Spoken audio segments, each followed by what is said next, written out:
அதிமுக பொதுச் செயலாளர் திரு எடப்பாடி பழனிசாமி இன்றைக்கு ஆங்கில நாளிதழுக்கு அளித்த பேட்டி ஒன்றில் கூட்டணிக்கு சீமான், விஜய் இருவருக்கும் அழைப்பு விடுத்திருக்கிறார்.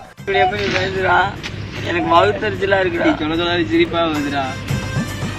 நான் இங்க மனசு வருத்தத்துல இருக்க, உனக்கு சிரிப்புடா. போனாங்க எந்திரிச்சு அடிக்க போறேன் சப்பு சப்புன்னு போச்சு சிரிக்கிறாங்க சொல்ல சொல்ல. அட பாவி, இந்த துக்கத்திலே உனக்கு எப்படா சிரிப்பு வருது? இந்த மூஞ்சிக்கே உங்க மூஞ்சி பிடிக்கலையே, இனிமே உங்களை எவ கட்டிக்கிற போறா அத நினைச்சே சிரிச்சேன். யாராவது மேல அதிகாரி ஊமத்துல எங்க கேட்டா ஒரு கலவரத்தை வித்தியாசமா அடக்க போயிருக்காரு சொல்லு. இல்ல, ஒத்த கடத்துள்ளவங்க வாங்கங்கிறாங்க. எங்களோட அதிமுக ஒத்து போகலையே. அன்னைக்கே சொன்னல நீ அந்த விஷயத்துக்கு செயல்பட்டு வர மாட்டான்னு. அப்புறம் என்ன இங்க, அப்புறம் என்ன கோவப்படாதீங்க. எதுக்கு தெரிஞ்சுட்டு அவன் சந்தோஷமா இருப்பான். என்ன பண்ண போற? அதுக்கு நீ சரிபட்டு வர மாட்ட.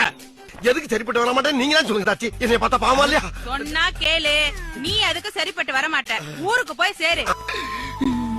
எதுக்குடா நான் சரிப்பட்டு வர மாட்டேன் சொல்லுங்கடா. இல்ல, ஒத்த கடத்துள்ளவங்க வாங்கங்கிறாங்க. எங்களோட அதிமுக ஒத்து போகலையே. சமந்தி, உங்களுக்கு தெரியுமா அது? அது அது அது வந்து மூணாவது எறும்பு போய் சொல்லிடுச்சு. சமந்தி, நாம நல்லா ஏமாந்துட்டோம். மூணாவது எறும்பு போய் சொல்லிச்சா? எடப்பாடி பழனிசாமி அவர்கள் கேட்கட்டும். இதை வாங்கி கட்டிக்கத்தான் நீங்க இதை கூப்பிட்டீங்களா? ரெண்டு பேரையும் கூட்டணிக்கு கூப்பிட்டீங்களா? இதை வாங்கி கட்டிக்கிறதுக்கு தான் கூப்பிட்டீங்களா? எந்த தைரியத்தில் இந்த இரண்டு பேர் பெயரை சொல்லி அழைப்பு வருகிறது? நீங்க இப்படி பண்ணீங்க. ஐயோ, நீங்க நல்லவர்னு எனக்கு நல்லா தெரியும். அந்த டீச்சருக்கு உங்களுக்கு சம்பந்தம் இல்லைன்னு எனக்கு நல்லா தெரியும். நான் ஒன்னும் ஏமாளி கிடையாது, நான் தனித்த ஆட்சி அமைப்பேன் அப்படின்னு. ஏமாளி இல்லைன்னா அப்புறம் ரைமிங்கா கோமாளின்னு எதிர்கட்சிகள் விமர்சனம் பண்றதுக்கு தான் அது கோடு போட்டு தருதே தவிர. கரெக்டா கண்டுபிடிச்சாயா? சட்டமன்ற உறுப்பினர் தன்னுடைய கடமைகளை செய்வதற்காக மத்திய நிதியமைச்சருக்கு கூட்டணிக்கு அதுக்கு சம்பந்தம் கிடையாது. ஏற்கனவே கூட்டணியில் எடுக்கப்பட்ட முடிவு உறுதியான முடிவு. ஏங்க நாங்க கூட்டணி வச்சா நீங்க எங்க பதறீங்க? அதிமுக யாரோடாலும் கூட்டணி வைப்போம், அது எங்களுடைய விருப்பம், எங்களுடைய கட்சி. எல்லா பைத்தியங்களுமே மென்டல் ஹாஸ்பிட்டல்ல இருக்கணும்னு அவசியம் இல்லை. சில பைத்தியங்க ஊருக்குள்ளேயும் சுத்திட்டு தான் இருக்கு. அவர் ஏமாளி இல்லை அப்படின்றத அவர் மட்டும்தான் திரும்ப திரும்ப சொல்றாரே தவிர அவர் கூட இருக்கிறவங்க யாராவது சொல்றாங்களா? இது சிரிப்புக்கு எது வேணாலும் கொடுப்பேன். கோயம்புத்தூர்ல 6 மில்லு இருக்கு, அதுல ஒரு மில்ல எழுதி வச்சிடுறேன். மில்லுக்காரன் செருப்புலயே அடிப்பான். அது ஆசிரியர். என்ன ஆச்சு? செல்லூர் ராஜு எங்க போனாரு? விஜயபாஸ்கர் எங்க போனாரு? டி ஜெயக்குமார் எங்க போனாரு? ஏன் இவங்க எல்லாம் பிரஸ் மீட் கொடுக்க மாட்டாங்க? பேசாம ஓடி போயிருவோம். பத்திரிகையாளர் சந்திப்புக்கு ஏன் வரமாட்டாங்க? இதுக்கு முன்னாடி அதிமுக எதிர்கட்சியாக இருந்த போது இவங்க எல்லாம் தொலைக்காட்சி விவாதங்களை கலந்துக்கிட்டாங்களா இல்லையா? சுந்தரம், உங்க அடைக்கல் ராஜுக்கு மட்டும் சூடு சொரணை ஏதாவது ஒண்ணு இருந்துச்சுன்னா இந்த ப்ரோகிராம் பார்த்துட்டு தான் துப்பாக்கி தானே எடுத்து சூசைட் பண்ணிப்பாங்க.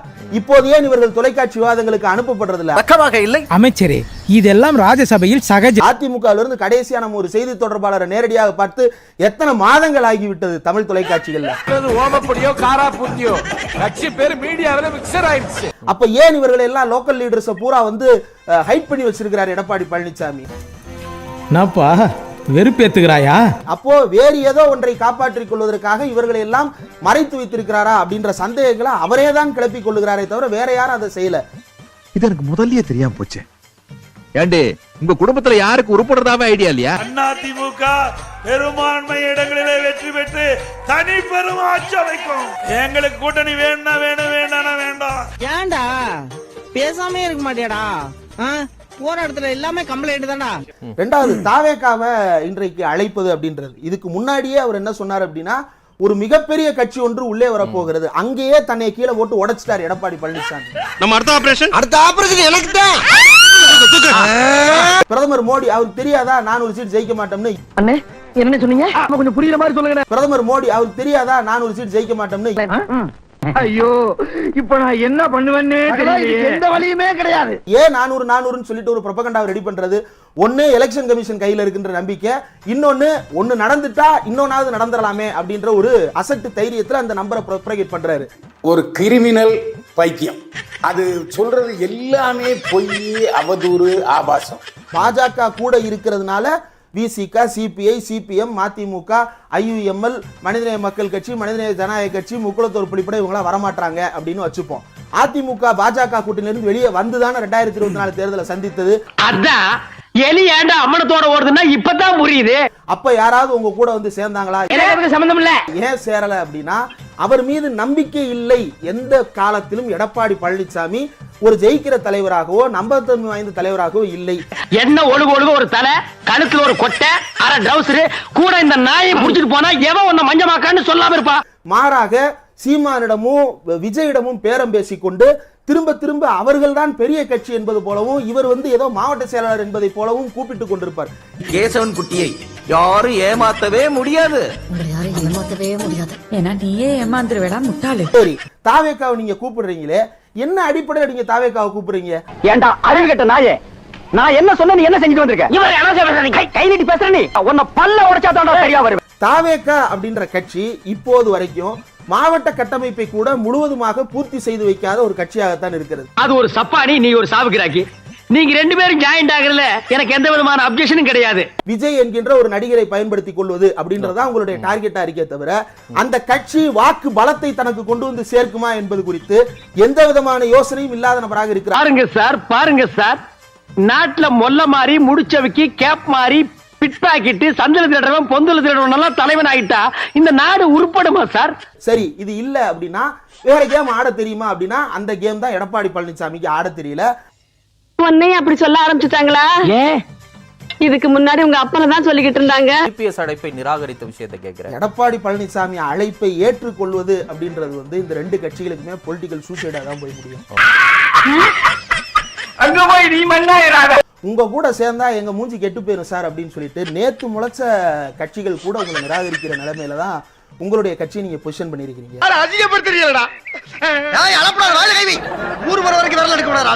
அவருக்கு மக்கள்கிட்ட இருந்து ஓட்டு வராதுன்னு தெரிஞ்சதுனால தான் விஜயனுடைய வருகைக்கு பிறகு ஆடு மாடுக்கு மாநாடு நடத்த போறேன், மரஞ்செடிக்கு மாநாடு நடத்த போறேன்னு மனுஷங்கள்ட்ட பேசுறதே விட்டுட்டு மிருகங்கள்ட்ட போய் பேசுறதுக்கு அவர் தொடங்கி விட்டார். ஓகேவா? ஏன்டா அழுகுற? ஒண்ணு பிடிக்குதுன்னு சொல்லு, இல்ல பிடிக்கலன்னு சொல்லு. அது என்ன அழுகிறது? அவரை கூட்டணிக்கு வான்னு கூப்பிட்டு உங்க இமேஜை இறக்கிட்டு இருக்கிற இமேஜையும் கெடுத்துக்கிட்டு ஏன் இந்த விபரீத விளையாட்டை எடப்பாடி பழனிசாமி ஆடுகிறார்?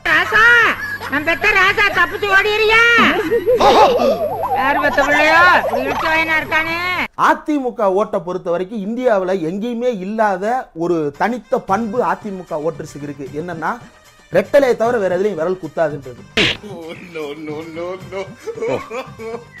ஆமா, முதல்ல போய்கிட்டானே இருந்தேன். தன்னுடைய அரசியல் ஆதாயத்திற்காக தன்னை காப்பாற்றிக் கொள்வதற்காக 32 வழக்குகளிலும் தப்பிப்பதற்காக எடப்பாடி பழனிசாமி எடுத்த முடிவு அதிமுக என்கின்ற கட்சியவே முடிவுரை எழுத போகும் அளவுக்கு தள்ளி கொண்டிருக்கிறது. ஈஸ்வரி துருப்பு சீட்டு மாதிரி ஏதோ ஐடியாவை கொடுத்து அவங்க ரெண்டு பேரை ராஜா ராணி ஆக்கி என்ன ஜோக்கர் ஆக்கி என் வாழ்க்கையில விளையாட்டியே ஈஸ்வரி. அப்புறம் ஒன்னு சொல்லிக்கிறேன், இந்த வீடியோ சாப்பிட்டுக்கிட்டே யாரும் பார்க்காதீங்க.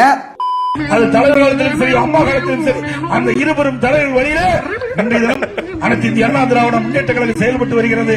ஆகவே வேண்டுமென்ற திட்டமிட்ட அவதூறு செய்தியை நம்ப வேண்டாம். நீங்க பேசிக்கிட்டு இருக்க, அங்க ஒருத்தவன் என்ன பண்ணிட்டு இருக்கான்? அதில் இருந்து சிறுபான்மை மக்கள் சிந்தித்து பார்க்க வேண்டும். உங்களுடைய ஆட்சி மக்களுடைய ஆட்சி, நல்ல ஆட்சி தமிழகத்திலே மலர வாக்களிப்பு 2 லட்சம். ஆளை பாக்குறதுக்கு மேல மூக்க நோண்டுறது, காதை நோண்டுறது, அப்புறம் இதுக்குள்ள விட்டு சொல்லிடுறது, இதுல விட்டு சொல்லிடுறது. யாரா கத்து கொடுத்தா அந்த நாயை?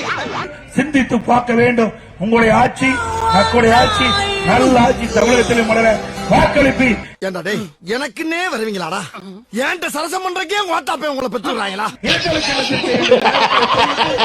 அவன் கேக்குறான். நீ எல்லாம் ஒரு ஆள் உன் பேச்ச கேட்க மாட்டேன். சரி, ஆனாலும் நீ சொல்லு. கூட்டணி ஆட்சின்னு தொடர்ந்து பேட்டி கொடுத்துட்டு இருக்காங்களே, எல்லாமே தெளிவுபடுத்தியாச்சு. அதுல வேண்டுமென்றே திருப்பி அதே கேள்வி கேட்டுட்டே இருந்தா உங்க திருப்பி இன்னைக்கு ரொம்ப ஃபேமஸ் ஆயிடுச்சு. நீ காமெடி டைம் இல்லடா, என்னோட சென்டிமெண்ட் டைம்டா. கொடுக்க மாட்டோம். அது தலைவர் காலத்திலும் சரி, அம்மா காலத்திலும் சரி, அந்த இருவரும் தலைவர் வழியில இன்றைய தினம் அனைத்து இந்திய அண்ணா திராவிட முன்னேற்ற கழகம் செயல்பட்டு வருகிறது. ஆகவே வேண்டுமென்ற திட்டமிட்ட அவதூறு செய்தியை நம்ப வேண்டாம். அதில் இருந்து சிறுபான்மை மக்கள் சிந்தித்து பார்க்க வேண்டும். உங்களுடைய ஆட்சி மக்களுடைய ஆட்சி, நல்ல ஆட்சி தமிழகத்திலே மலர வாக்களிப்பு 2 லட்சத்திற்கு என்ற நேரத்தில் தெரிவித்து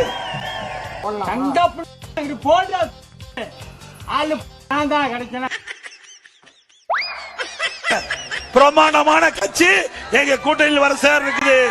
நினைச்சு பார்க்காத அளவுக்கு ஒரு கட்சி வரப்போகுது. எதிர்பாரு. டிஎம்கே எடப்பாடி பழனிசாமி ஐயா அவர்கள் சொல்லியிருந்தாங்க ஒரு மிகப்பெரிய கட்சி எங்க கூட கூட்டணி வைக்க போகுது அப்படின்னு சொல்லி எடப்பாடி பழனிசாமி ஐயா அவர்கள் சொல்லியிருந்தாங்க. அது வேற யாரும் இல்ல, என்னுடைய சிஎஸ்கே கட்சி கூல் சுரேஷ் கட்சி தான் அந்த ஏடிஎம்கே கட்சி கூட கூட்டணி வைக்க போகுது அப்படின்றத வந்து அவர் ஒரு மறைமுகமா சொல்லியிருந்தாரு. தோத்துக்கிட்டே இருக்கீடா. ஏன்னா 2.5 கோடி தொண்டர்களையும் ரசிகர்களையும் வச்சுள்ளதான் இந்த சிஎஸ்கே கட்சி கூல் சுரேஷ் கட்சி. அதை தான் மறைமுகமாக திரு எடப்பாடி பழனிசாமி ஐயா அவர்கள் சொல்லியிருக்காங்க. நினைச்சு பார்க்காத அளவுக்கு ஒரு கட்சி வரப்போகுது. அது வேற யாரும் இல்ல, என்னுடைய சிஎஸ்கே கட்சி. நக்கல்யா அவனுக்கு இல்ல இதுல நாங்க ரொம்ப தெளிவா சொல்லிட்டோம். மரியாதைக்குரிய அமித்ஷா அவர்களும் மரியாதைக்குரிய அண்ணன் எடப்பாடி அவர்களும் அமர்ந்து எத்தனை இடங்கள், எப்படி இந்த அணியை முன்னெடுத்து செல்வது, எப்படி இதை அமைப்பது என்பதையெல்லாம் அவர்கள் முடிவு செய்வார்கள். என்னடி பேசுற? எதையுமே அவங்க போக்குல விட்டு பிடிக்கணுக்கா. எப்ப விடணும் எப்ப பிடிக்கணுங்கிறது தான் காரியமே இருக்கு. அது எனக்கு தெரியும், நான் பாத்துக்கிறேன். இந்த கூட்டணி அமைத்ததுல என்னுடைய பங்கு இல்லை அப்படின்னு தான் நான் சொல்லியிருப்பேன்.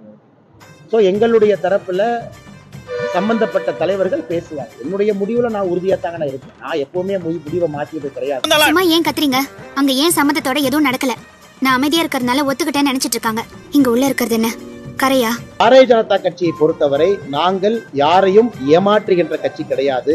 அதே நேரத்துல ஏமாறக்கூடிய கட்சியும் கிடையாது. ரொம்ப நன்றி, ரொம்ப சந்தோஷமா இருக்கு எனக்கு. நைட் தூக்கமே வர மாட்டேது இது நினைச்சினா. ரொம்ப சந்தோஷமா இருக்கு.